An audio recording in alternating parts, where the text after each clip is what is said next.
এতজনকে এত কিছু বলেন, ভয় লাগে না যদি আপনি টার্গেটেড হয়ে যান কখনো হাদি ভাইয়ের মতো?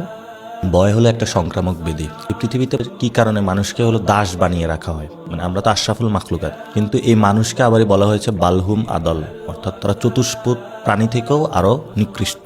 আমি তো আল্লাহর বান্দা, আমি আল্লাহর কোরআন এবং আল্লাহতে বিশ্বাস করি।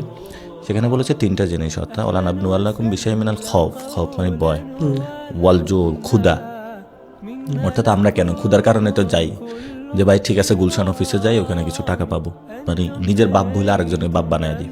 আবার এই হলো ওয়ান অ্যাকশন, মানে আপনার যে আমল খারাপ কাজকর্মের কারণে হলো মানুষকে পরীক্ষা করা হয়। এই তিনটা জিনিস আমি আমার লাইফ থেকে বাদ দিয়ে দিয়েছি। রাসূল সাল্লাল্লাহু আলাইহি সাল্লাম যখন ইসলামের দাওয়াত দিয়েছিলেন, বলছে তোমাকে চাঁদ তারা দেওয়া হবে, সূর্য এনে দেওয়া হবে, যে তারপরও তো মুখটা বন্ধ করো। রাসূল সাল্লাল্লাহু আলাইহি সাল্লাম কিন্তু কখনোই এটার সাথে কম্প্রোমাইজ করেন নাই। তো এখন আমি যদি বলি লা ইলাহা ইল্লাল্লাহু মুহাম্মাদুর রাসূলুল্লাহ, অর্থাৎ আমি রাসূলকে বিশ্বাস করি সাল্লাল্লাহু আলাইহি সাল্লাম, এবং আমি তার উম্মত দাবি করি, তা আমি কেন ভয় পাবো? আমার একদম স্পেসিফিক, আমি আল্লাহ ছাড়া কারো ভয় পাই না।